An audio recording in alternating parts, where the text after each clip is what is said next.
Muy buenos días a los radioescuchas que nos sintonizan en las frecuencias de Telemetro Radio, a quienes nos ven por streaming a través de Metcongo, así como en RPC Televisión, en señal de televisión digital terrestre, y a los miles de cibernautas que desde cualquier parte del planeta, ya sea en vivo o en diferido, nos siguen a través de las plataformas de Telemetro, Cuarto Poder en YouTube. Bienvenidos a la emisión de hoy, lunes 9 de junio del año 2025. En materia internacional tenemos que el presidente de Francia, Emmanuel Macron, señaló este lunes que antes de precipitarse en la exploración de Marte, es mejor conocer a nuestro mejor amigo, que es el océano. En un discurso plagado de veladas referencias al gobierno de Donald Trump durante la apertura de la tercera cumbre de la ONU sobre los océanos que se celebra en Niza, Francia. La alusión a Marte se refiere al interés del mandatario estadounidense por acelerar la carrera al planeta rojo en desmedro de la exploración científica de los fondos marinos. Macron también aseguró que ni Groenlandia, ni el Ártico, ni la alta mar están a la venta, y recalcó que el papel que tienen los océanos en el cambio climático no es una cuestión de opinión y sí de hechos científicos. En un incisivo discurso, el mandatario galo habló de la necesidad de preservar una ciencia libre y abierta, y dijo que es el momento de volver a dar fuerza al multilateralismo. Además, adelantó que se cumplirá con uno de los principales objetivos de esta cumbre, el de que al menos 60 países refrenden el acuerdo sobre la conservación y uso sostenible de la biodiversidad marina, más allá de las jurisdicciones nacionales. Aprobado por la ONU en septiembre de 2023.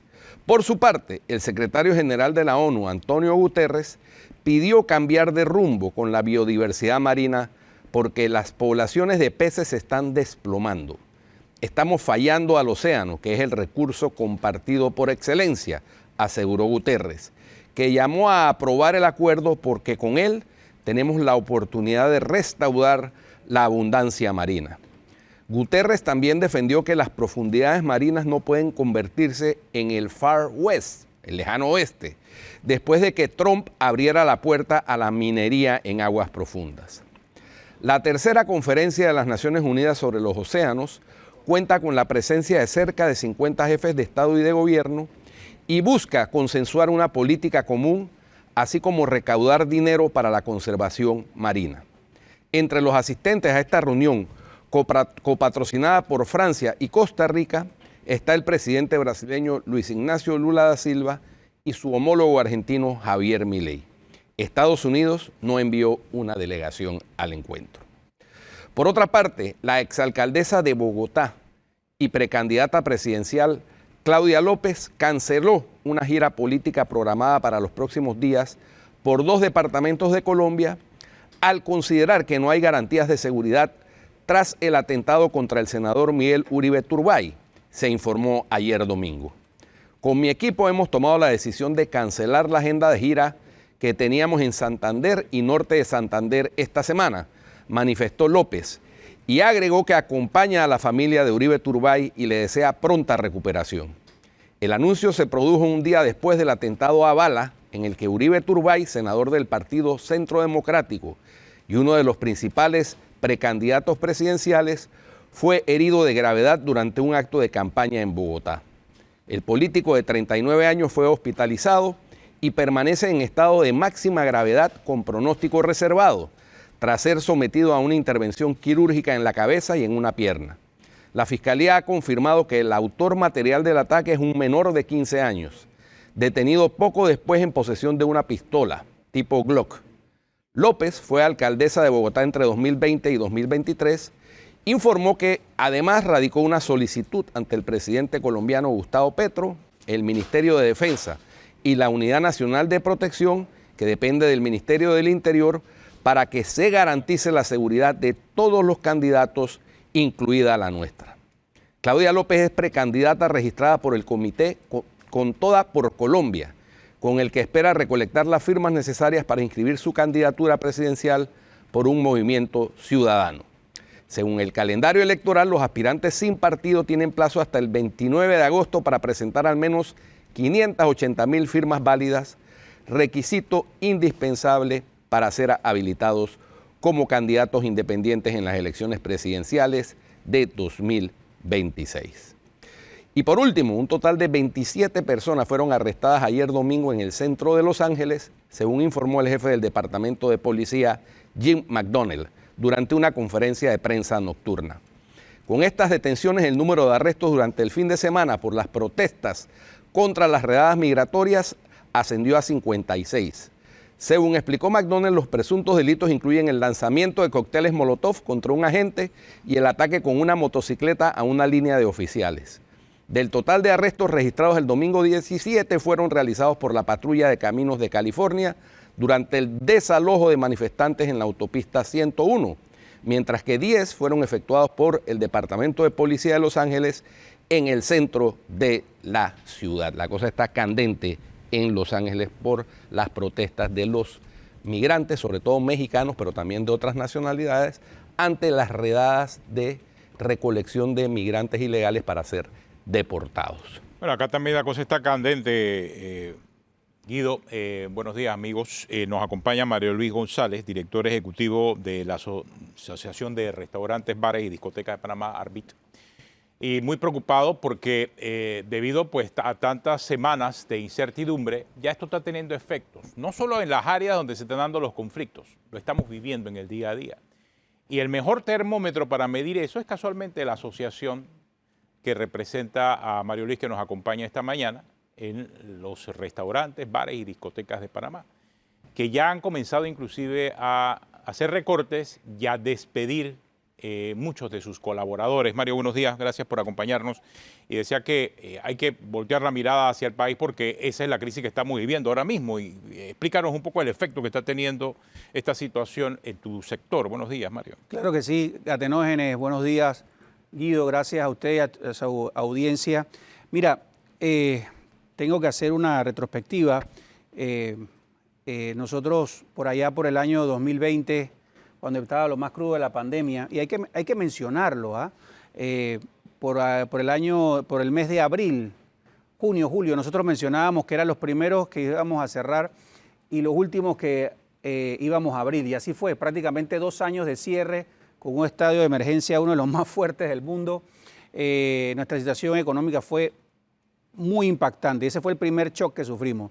Pero nosotros hemos tenido también posterior a eso, y es bueno que la gente lo entienda, 3 choques más, o aftershocks, que fue en junio y julio del 2022, octubre y noviembre de 2023, y hoy en día 2 meses más con lo que está ocurriendo en abril y mayo de 2025. Y eso impacta directamente a nuestro sector, porque la asociación, sí, hoy represento como director ejecutivo a la Asociación de Restaurantes, Bares y Discotecas, pero somos parte fundamental de la micro, pequeña y mediana empresa. Y la micro, pequeña y mediana empresa hoy en día es la que está poniendo los números rojos en esta situación. Es desolador lo que está ocurriendo en Bocas del Toro, en Chiriquí, en Veraguas, pero ese impacto también se siente en Panamá. Y se siente en Panamá porque son los negocios nuestros los que se están cerrando.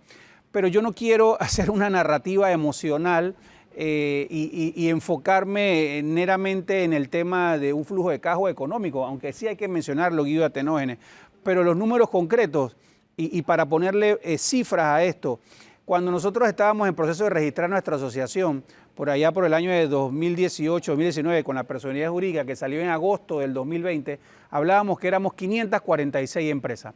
Hoy en día, a la fecha, agremiados en la Asociación de Restaurantes, Bares y Discotecas, estamos hablando de 160 empresas, 160 agremiados. Es decir, la cuarta parte prácticamente. Exactamente, en 5 años. En 5 años esa es una realidad y esa es una muestra dura y cruda de lo que está ocurriendo en la economía y lo que está ocurriendo en nuestro país. Otra cifra importante que te puedo aportar y que es parte de esa data dura y pura, las empresas hoy en día están facturando mensualmente 50% menos. 50% menos. Las empresas hoy en día, y la gente me podrá decir, no, pero es que yo veo los restaurantes, bares llenos los viernes y los sábados. Sí, los podrás ver, pero esos restaurantes que están llenos viernes y sábados, si tú sumas eso semanalmente, son 8 días al mes. Esos 8 días al mes no te permiten manejar un flujo de caja constante para hacerle frente a tus compromisos que llegan mensualmente y constantemente. Entonces, la realidad es complicada. Todo el mundo habla de la importancia de la micro pequeña empresa al ser parte de la columna vertebral de la economía. Los números han sido mencionados enormemente, pero la realidad es que nosotros somos los primeros en cerrar y definitivamente somos los primeros en poner esa cuota de sacrificio. Y tengo que decirte, Guido y Atenógenes, de la misma forma que la pandemia no fue igual para muchos en aquella oportunidad, esta pandemia que yo denomino la pandemia de la falta de voluntad, porque no hay otra explicación cómo nosotros mismos nos autodestruimos, esta pandemia también nosotros estamos poniendo y somos los primeros en poner nuestra cuota de sacrificio porque no está siendo igual para todos. Bueno, cuando tú hablas de nosotros te incluyes porque tus empresas también se han visto afectadas aquí. Es cierto, y hay que darlo como testimonio porque sí, tengo la profesión de abogado, hoy en día soy director ejecutivo de la Asociación de Restaurantes, Bares y Discotecas, pero en octubre del 2022, al no poder negociar un alquiler mucho más bajo después de la pandemia, tuve que cerrar mi penúltimo negocio. Y hoy en día, por la situación económica y el flujo de caja que no está llegando a este tipo de modelo de negocio, tuve que cerrar en mayo 16 mi segundo negocio. Y eso impacta necesariamente en la generación de empleo, que es uno de los problemas más graves que tiene la economía panameña en estos momentos. Por supuesto. Y el reto que tenía la administración del presidente José Raúl Mulino precisamente era hacerle frente a una estrategia, y aquí lo planteamos varias veces, que pudiera generar empleo por parte del sector privado, porque es que generar empleo de funcionarios públicos, eso no resuelve el problema, quizás lo agrava. En cambio, el sector privado, que es el llamado a aportar esa generación de empleo, pues se ha visto también impactado. Entonces las cifras del desempleo van en aumento. Sí. Bueno, en Bocas del Toro el cierre de la empresa bananera Chiquita representa una pérdida de empleo más o menos para elevar el desempleo en Bocas del Toro a 15 o más %. Es así. ¿No? Lo cual es dramático. Claro que es dramático y cuando la gente nos ve y nos escucha, nosotros tenemos que decirlo, nosotros somos parte fundamental del sector productivo, Guido. Claro que formamos parte de esa esencia y de ese ADN del sector productivo, pero me dirá, porque tú sabes que en esto tú encuentras de todo tipo de opiniones, ¿no? Pero es que lo que pasa es que ellos quieren vender más. Lo que pasa es que no quieren poner su cuota de sacrificio. Mira tu pregunta, Guido. Cuando yo te mencioné que en el agosto de 2020 fue reconocida la asociación como personería jurídica, eran 546 empresas. ¿Recuerda lo que te mencioné? Sí. Bueno, en esa fecha nosotros estábamos hablando de 10.000 empleos directos y 20.000 empleos indirectos.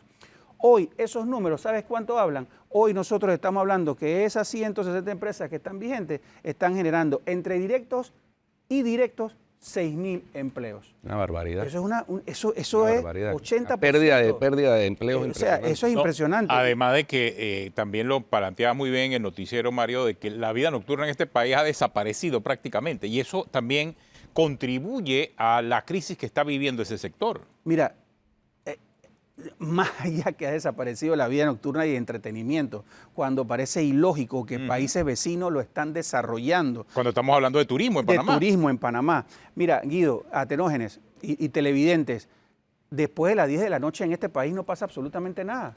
Yo no sé si ustedes recordarán que había farmacias 24 horas, supermercados 24 horas. Eso no está pasando. Hoy en día 10, 11 de la noche es una ciudad fantasma. Y no solamente Panamá, ciudad capital. Los mensajes que nosotros recibimos en Bocas del Toro, en Chiriquí, en Veraguas, en provincias centrales, es un panorama totalmente desolador. Entonces, que nuestra participación hoy en la mañana sirva como una especie de llamado de atención. Nosotros somos la primera línea y si eso está pasando aquí, hay un tema que hay que analizar y traigo a la mesa lo siguiente. Hoy en día se está hablando del diálogo. Y claro que tenemos que hablar del diálogo con esperanza, porque todo el mundo quiere lo mejor para Panamá. Pero tengo que decirlo, estoy un poquito escéptico, porque lo que no entendemos es que todos estos diálogos, ¿dónde terminan? En la asamblea.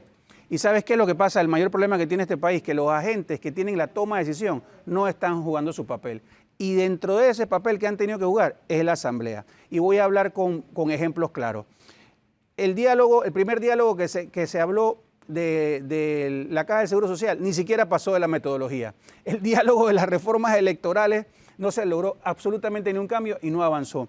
El diálogo que ocurrió en Penonomé, más de 3, 4 meses de diálogo, no quedó en nada. Entonces, tenemos que entender a todos estos que están llamando hoy al diálogo que tienen una responsabilidad con el país, porque nuestra economía es la que está siendo afectada, Guido y Atenógenes, y ese es otro tema que hay que incluir en el diálogo. Hay una situación económica, hay una contracción económica en este país y no se quiere hablar del tema. De la misma manera, escuchaba a un diputado decir, hay que incluir el desempleo.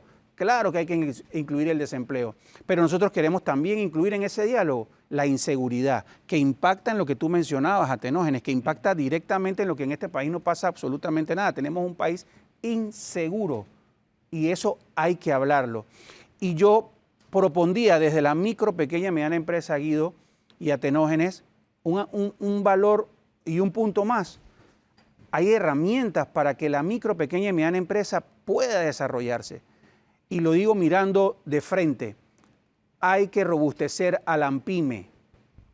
Hay que robustecer, hay que darle las herramientas a la ANPYME, porque estas empresas nuestras, que forman parte importante del sector económico de nuestro país, no son sujetas de crédito, la mayoría. El propio banco son los dueños de estas empresas. Y cuando van a los bancos, durante todos estos 5 años, los préstamos blandos nunca llegaron, las facilidades económicas nunca llegaron. Y nosotros entendemos que la ANPYME no está dotada de una ley que le permita generar eso, pero es el actor importante que debiera estar llamado a esa inyección económica que necesita nuestro sector. Claro, se requiere fortalecer y fortalecer la supervisión también. Por supuesto. Para que los recursos que se destinen por parte de los contribuyentes, que son los que finalmente son los que ponen los recursos que maneja el Estado, sean bien utilizados y logren el propósito para el cual se están destinando. Mario, muchas gracias por acompañarnos aquí en Cuarto Poder. Mario Luis González, el llamado y el mensaje de la Asociación de Dueños de Bares, Restaurantes y Discotecas frente a esta crisis que estamos viviendo aquí en Panamá. Tenemos una pausa, regresamos en breve. Estará con nosotros también hoy aquí en Cuarto Poder la dirigente sindical Julia Suira. Hablaremos acerca del sindicalismo en Panamá en unos minutos.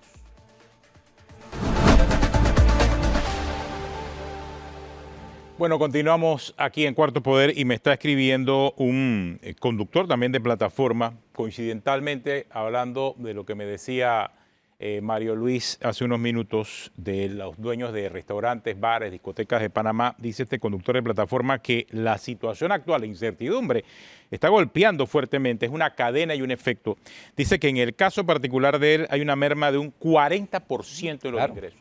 Claro que sí. No importa que eso sea en Bocas del Toro, no, aquí sí hay una incertidumbre. Por supuesto, Atenógenes, porque la gente que va a asistir a los restaurantes, bares y discotecas van en Uber o en InDrive o en cualquiera de estas plataformas para no conducir, porque van a estar ingiriendo bebidas alcohólicas. Pero si los lugares cierran a las 12 de la noche, ¿verdad? Como está sucediendo incluso los fines de semana, pues entonces hay un lapso de tiempo en el cual ya no se va a requerir esos servicios. Por supuesto que es una cascada, un efecto cascada, ¿no? Y más los que trabajan en todos estos negocios. Pero bueno, estamos hablando también esta mañana con la dirigente sindical Julia Suira. Julia tiene quizás la mayor experiencia en el sindicalismo, una de las mayores dirigentes sindicales de la historia de este país. Oye, cuando yo era niño, Julia Suira ya era dirigente sindical, así que... Tengo 53 años de ser dirigente sindical. Así es. Así es, y te invitamos hoy especialmente para que nos evalúe la situación. No hay muchas referencias, quizás las nuevas generaciones, la única referencia que vean del sindicalismo en Panamá es la de Suntrax. Bueno, porque es que el sindicato, y lo decíamos aquí, que ha cooptado prácticamente a la mayoría de los sindicatos en Panamá. Pero existen otros sindicatos, existen otros dirigentes, como el caso de Julia Suira. Y otra forma de hacer sindicalismo, ese sí realmente patriótico. Gracias. Ese sí realmente patriótico. Muchas gracias, Guido, y muchas gracias por la entrevista. Yo estoy sumamente preocupada porque yo soy la secretaria general de la Central Obrera Casa Sindical. En Casa Sindical nosotros tenemos 4 federaciones y esas federaciones las forman 30 sindicatos a nivel nacional. En el único lugar que nosotros no tenemos representación es en Darién, pero que es Colón, Bocas del Toro, que tenemos 6 sindicatos en el área indígena, en Bocas del Toro, y todo ese lugar yo lo he andado, Tenemos aquí en Panamá los puertos, tenemos papelera, tenemos labrín, tenemos gas, tenemos, bueno, de todo. Entonces yo estoy viendo lo que está pasando en el sector laboral, porque nosotros también tenemos trabajadores afiliados en las pequeñas empresas y esos trabajadores están siendo despedidos. No hace mucho me despidieron unos trabajadores de una pequeña empresa repartidora de pan y otras empresas. Entonces, el sector más afectado es el sector laboral y le voy a decir por qué. Esos trabajadores que despidieron en Bocas del Toro, ¿a dónde van a conseguir esos 7,000, 10,000, 11,000 trabajadores trabajo de nuevo? Van a quedar marcados que nadie les quiere dar trabajo, como pasó en las bananeras en Puerto Armuelle, porque yo soy formada en las bananeras de Puerto Armuelle y yo vi lo que pasó.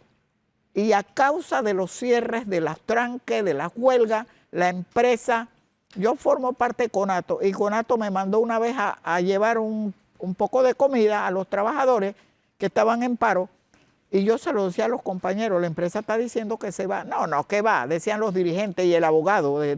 No, mentira, eso es amenazándonos. Eso es como la empresa que le dice a uno, no te doy aumento porque no hay plata. Ellos no se van.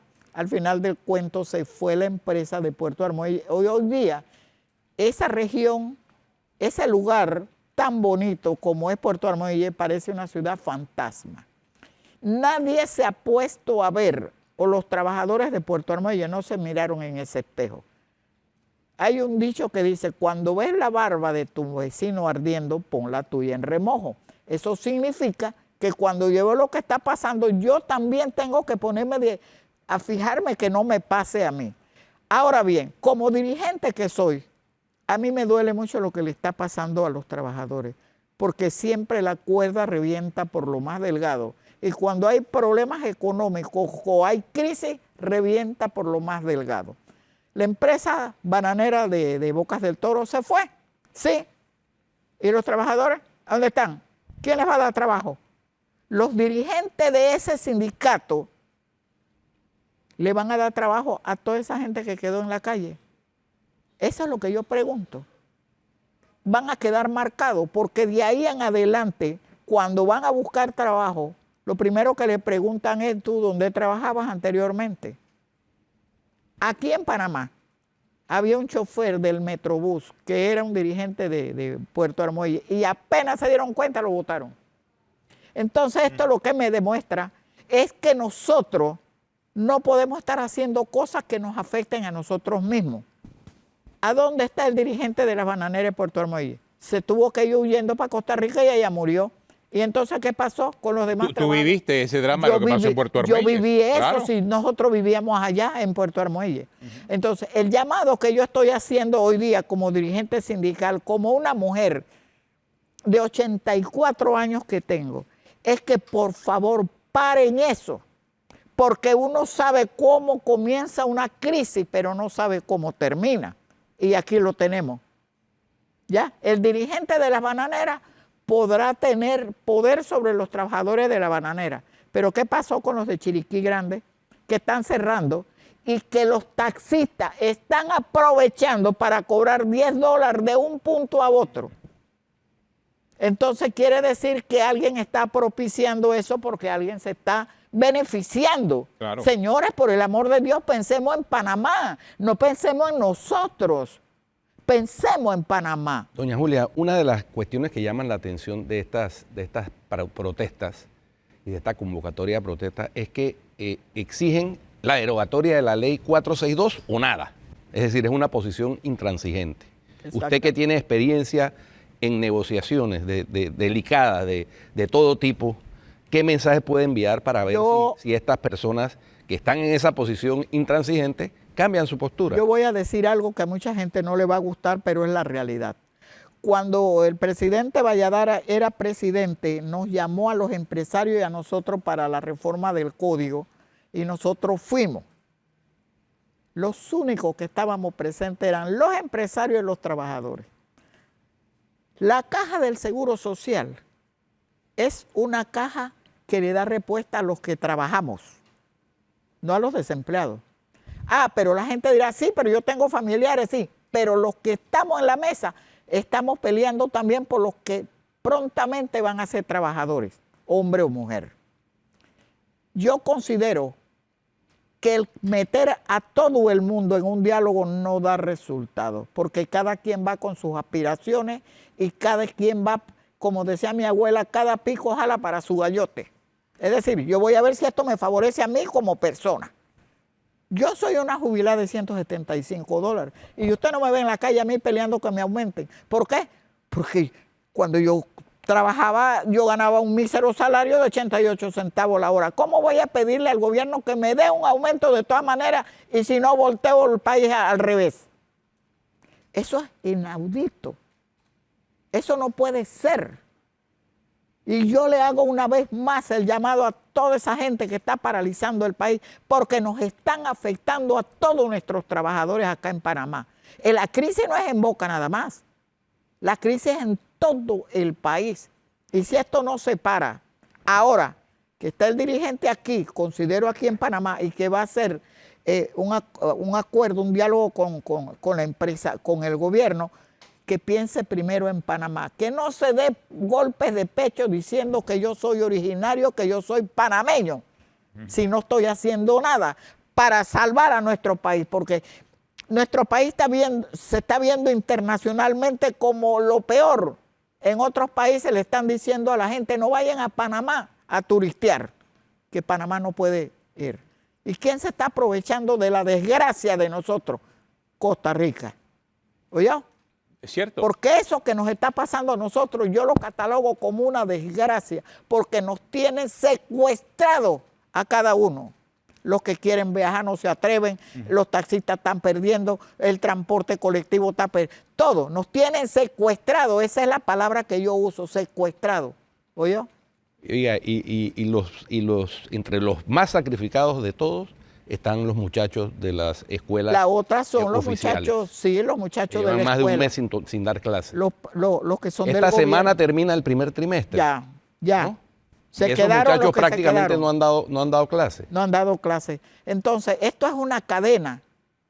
Yo he escuchado a la pequeña empresa, yo sé que están sufriendo, están cerrando. Si yo lo estoy viviendo acá en Panamá, por el amor de Dios, pensemos, es en el país. Nosotros somos panameños y tenemos que cada uno contribuir con un granito de arena para mejorar. No significa eso que nosotros como trabajadores renunciamos a hacer una marcha, a hacer una huelga, porque eso nos lo da la Constitución, pero eso tiene su reglamento, no afectando a otros, porque dice, todos tenemos derechos.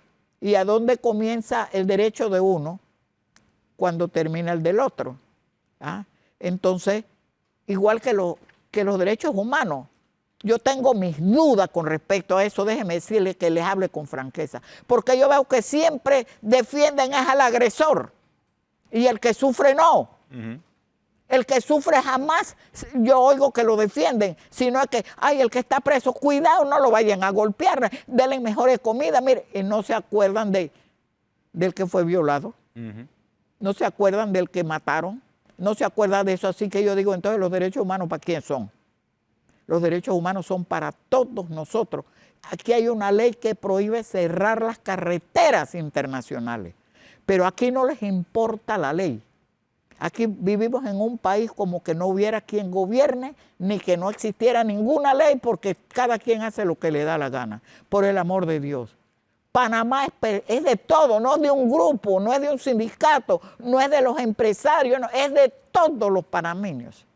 Los que son jóvenes ahora van a llegar a ser empresarios y trabajadores más adelante. Ellos tienen que tener una condición. Y nos corresponde a nosotros como panameños actualmente dar esa situación para que ellos vivan mejor. ¿Qué es lo más importante a la hora en una posición de fuerza como la que se encuentra el sindicalismo en Bocas del Toro? ¿Qué es lo más prudente? O sea, han pasado ya casi 40 días de cierre, incomunicaron a la provincia, se están sentando en una mesa de diálogo, pero ¿qué tú recomendarías, Julia, ante una situación como esta? Mira, yo tengo la convención de los bananeros y tengo la ley 45. La ley 45 dice que las mujeres se jubilan a los 54 años y los hombres a los 58. Ningún sector se jubila a esa edad. Los maestros también se jubilan especialmente porque tienen una ley especial, igual que la policía. Todos los demás tenemos que cumplir con la edad y cumplir con la cantidad de cosas. La convención colectiva es que el problema no es la empresa. Es que el problema no es la empresa, por eso fue que declararon esa huelga ilegal, porque no había una convención con la empresa, como en otras ocasiones han hecho una negociación protegiéndose con una convención colectiva. No es con la empresa.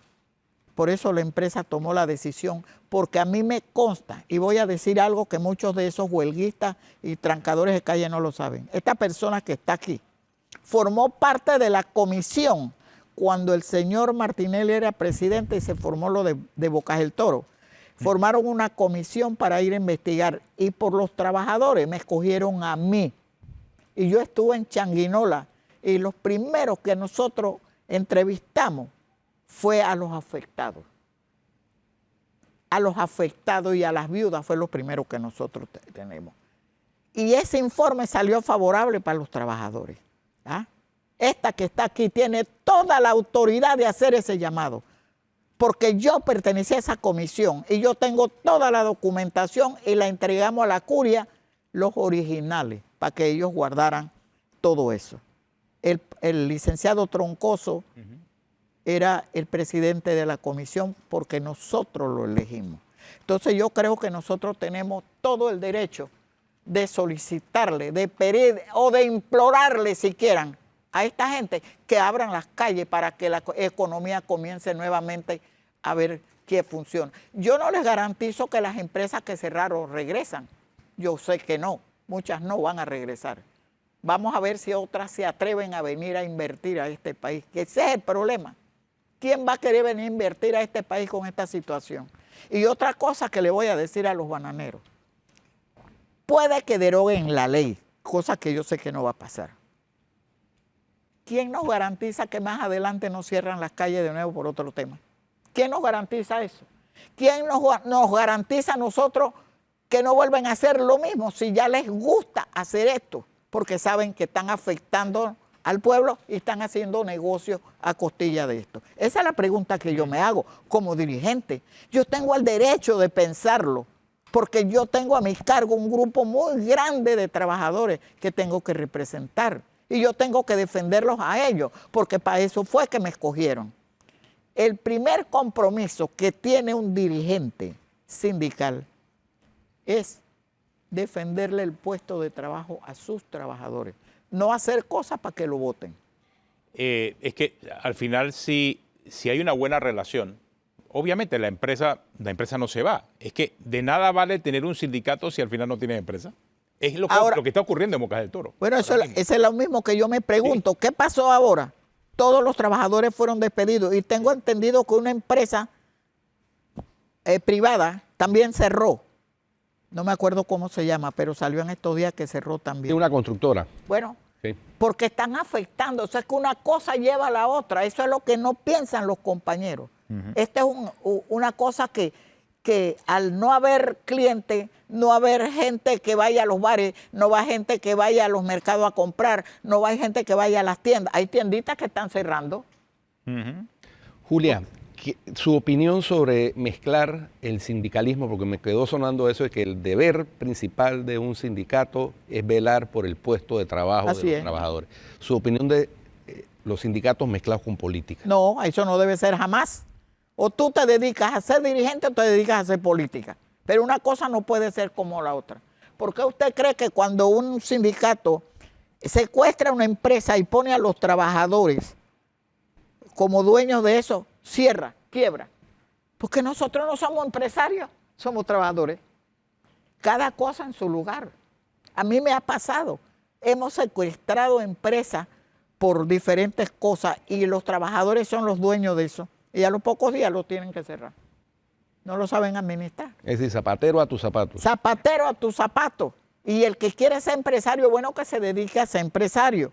Y el que quiere ser político, que se dedique a la política. Hay varios sindicalistas que son empresarios también, ¿no? Así es, cómo tenemos no. el señor Caballero, Así es. cafetero, Sí, sí. ganadero, etcétera. Sindicalista, empresario y termina en la política. Así- Hablando de eso, alguien me manda una aclaración porque creo que la semana pasada nosotros cometimos un lapsus aquí cuando hablábamos acerca del señor Francisco Smith y decíamos que había sido candidato a diputado por el PRD. Hay que aclarar. Ahí me mandaron hasta la foto. Él fue candidato a suplente, es cierto, a diputado en el 1-1, pero por el Partido Panameñista. Yo creo que tenemos por ahí la foto. Dice que fue suplente el señor Marcos Jiménez, allá en Bocas del Toro. Y hablamos del mismo Francisco Smith, hoy que es el dirigente principal del Sindicato de Trabajadores de la Industria del Banano, Citra y Bana, y aclarando entonces de que él fue candidato, es cierto, y ahí está la foto. Él fue candidato a suplente de diputado, pero por el Partido Panameñista, no es por el Partido Revolucionario Democrático. Lo que pasa es que en Boca del Toro, como todo está enredado, todo el mundo decía de que era del PRD. No, del PRD, Benicio Robinson, y él ganó, ya está ahí en la Asamblea. Y creo que hoy está liderando las conversaciones, no liderando, o es parte de esas comisiones que se han integrado en la Asamblea para ver de qué forma llega a un diálogo. En el caso del señor Francisco Smith, estaba de candidato, pero del suplente del Partido Panameñista. Vale la aclaración del que me mandó la información ahora que hablábamos de política, Guido. Sindicalistas metidos a políticos. Sindicalistas metidos a políticos. Y esta es campaña reciente. Bueno, yo creo que el programa conmigo se está terminando y yo solamente quiero hacerle un llamado al señor Smith, compañero de lucha, que cuando está negociando que piense no ya en los bananeros, que piense en el país. Porque yo veo que van a negociar una ley de los bananeros, pero si los bananeros ya se fueron, ya cerraron, ya la empresa cerró. Yo no creo que la empresa va a regresar y no sé si otra empresa vaya a Changuinola a trabajar el banano, no lo sé. Pero sí lo que le hago un llamado a él, que he tratado de comunicarme con él por teléfono y no he podido hablar con él, es que haga algo a favor del país, que el país se lo va a agradecer porque los trabajadores estamos sufriendo y los que no trabajan también están sufriendo. Ese es el llamado que yo le hago al señor Smith.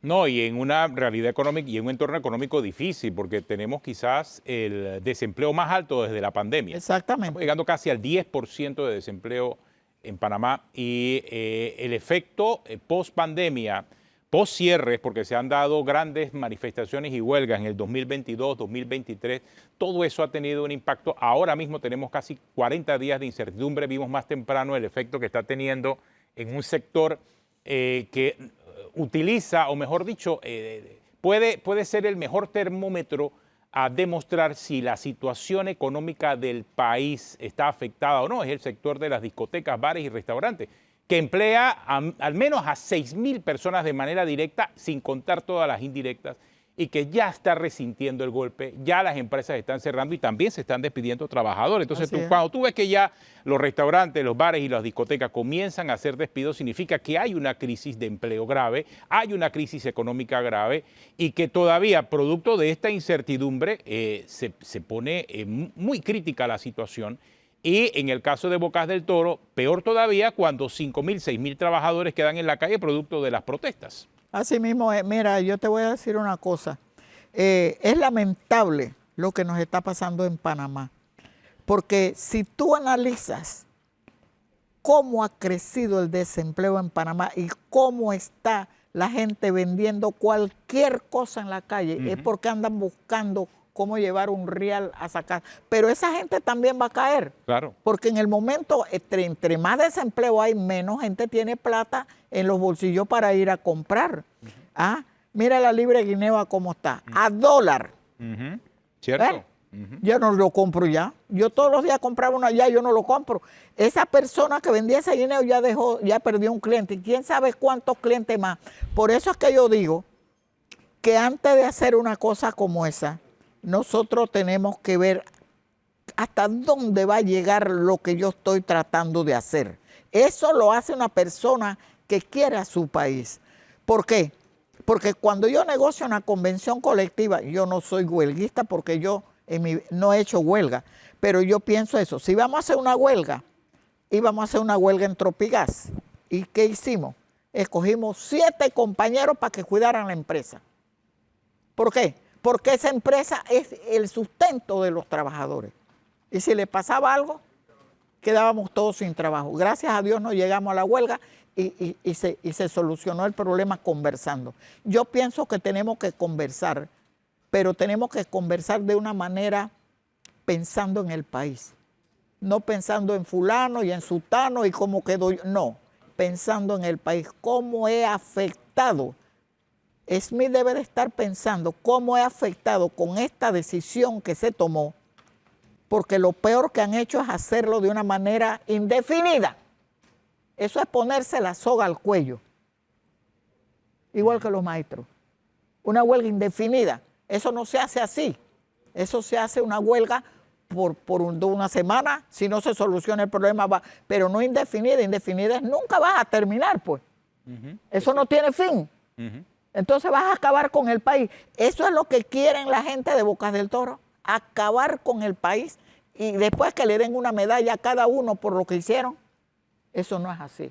Ese es el llamado que yo les hago. Por el amor de Dios, todavía estamos a tiempo. Nosotros, nuestra central, tiene 6 sindicatos en el área indígena.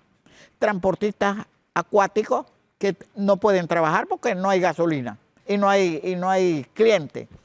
Tenemos compañeros que producen cacao, que tampoco pueden exportar el cacao porque no hay por dónde salir. Es decir, averigüen primero antes de hacer una cosa así, pero no afectar a gente que son de su propia etnia, porque todos esos compañeros de allá, de esos sindicatos, son indígenas. ¿Cómo usted lo ve?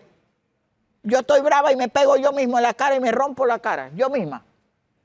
Eso para mí, como dirigente, no tiene sentido. No tiene sentido ir a una tienda y no hay pan, no hay huevo, no hay esto, no hay iba un camión cargado de huevos para Changuinela y en la entrada le dijeron, no te metas para allá que no vas a poder pasar. Y se tuvo que regresar. Increíble. Increíble. ¿Ah?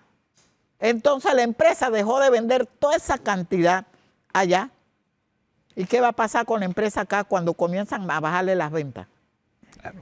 ¿A quién le toman carrera? Exactamente. ¿Al gerente? ¿Al subgerente? No, a los trabajadores, los que cargan los bultos. Esa es la tragedia de este tipo de Esta es la tragedia. de protestas sin razón, sin sentido y sin medir las Y consecuencias. sin medir las consecuencias. Entonces, no han medido las consecuencias que esto ha traído. El asunto no es mi problema sobre el tuyo, ¿oyó? Sobre el tuyo. Entonces, una vez más, si los he ofendido con mis palabras, yo les pido disculpas, pero yo tenía que decir lo que yo estoy viviendo en mi central con mis trabajadores, que me llaman para decirme lo que están pasando.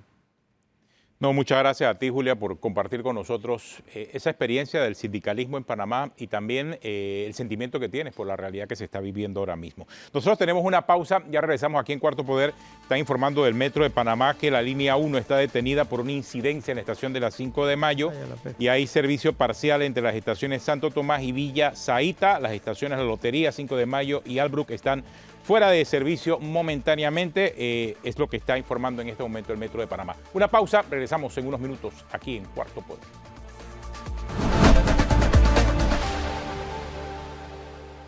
Bueno, continuamos en Cuarto Poder y tenemos actualización de la Fundación Santa Fe de Bogotá, de la clínica donde se encuentra el paciente Miguel Uribe Turbay, el precandidato a la presidencia en Colombia, víctima de un atentado este fin de semana, Guido, y dice que la condición del paciente todavía es crítica, se encuentra en estado crítico, ha tenido escasa respuesta a las intervenciones y manejos médicos realizados, según este último informe de las 6:35 de la mañana.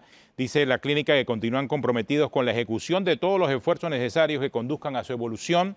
Su situación reviste la máxima gravedad, por lo tanto el pronóstico continúa siendo de carácter reservado, según la clínica donde se encuentra Miguel Uribe Turbay. Guido, muy lamentable lo que ocurrió este fin de semana ahí en Colombia. Terrible, terrible, y esto retrotrae a épocas que se consideraban ya superadas. Recordarás Atenógenes en las décadas finales de la década del 80, principios de los 90, en donde hubo asesinatos de candidatos, particularmente al candidato del nuevo liberalismo, Luis Carlos Galán Sarmiento, que fue asesinado en un municipio vecino de Bogotá, también en un mitin político, en aquella ocasión por sicarios contratados por el cartel de Medellín, que lograron impactar con arma de fuego al candidato, lo que le produjo finalmente la muerte.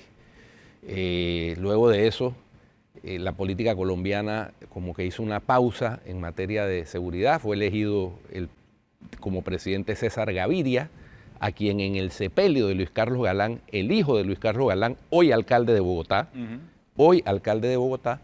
le dijo que recogiera la bandera de su padre y la llevara adelante. Y ahí fue donde prácticamente quedó ungido como candidato presidencial César Gaviria.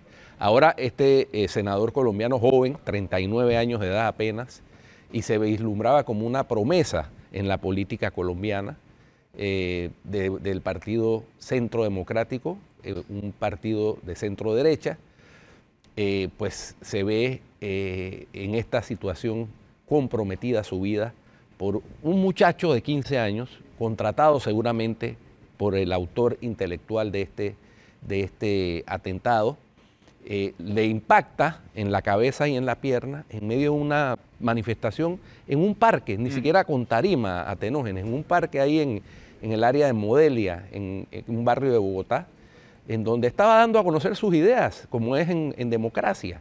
Entonces este es un atentado también contra la democracia colombiana, hay que decirlo, y contra la democracia del continente, porque es una calamidad que esta situación se dé, ¿no? Y una desgracia familiar en cadena. No, por supuesto. 4 años tenía Miguel Ángel Uribe Turbay cuando su madre, Diana Turbay, la periodista, su madre era periodista, por cierto, fue secuestrada por el cartel de Medellín.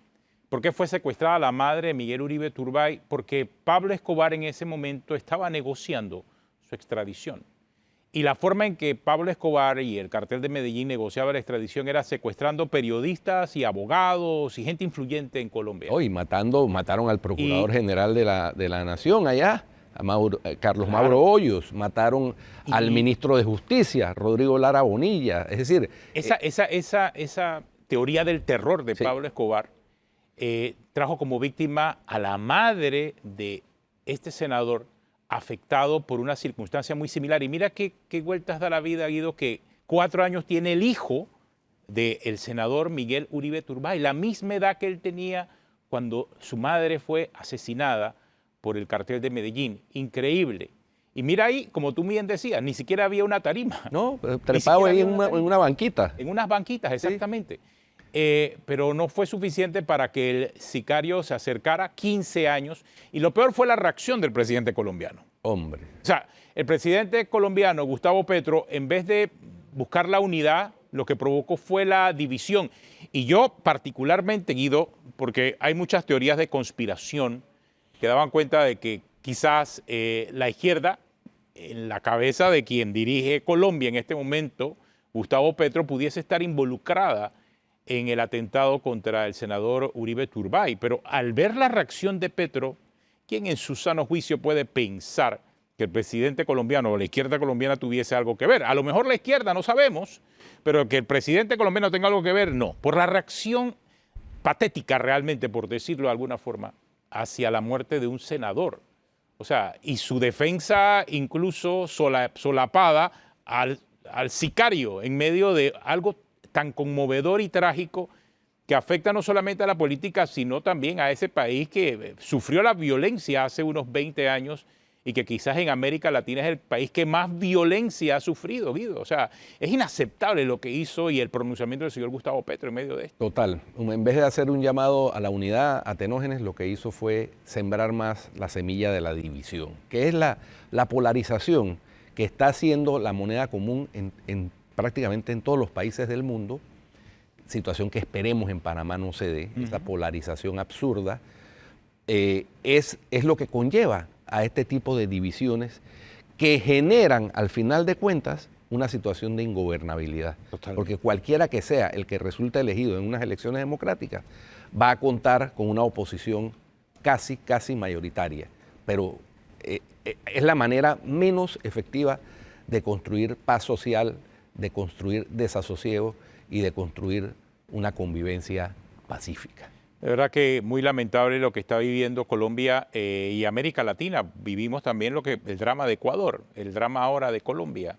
O sea, algo que pensamos que había sido superado en nuestros países está regresando y eso sí llena de preocupación por lo que vivimos en el presente y por lo que puede venir para el futuro. Bueno, esperemos que ojalá el senador Miguel mejore. Uribe Turbay logre superar la situación de salud que lo tiene entre la vida y la muerte. Hay que decir las cosas como son. Se nos acabó el tiempo. Si usted sigue en Telemetro Radio, siga con los muchachos del brunch y en RPC Televisión la programación regular. Hasta mañana.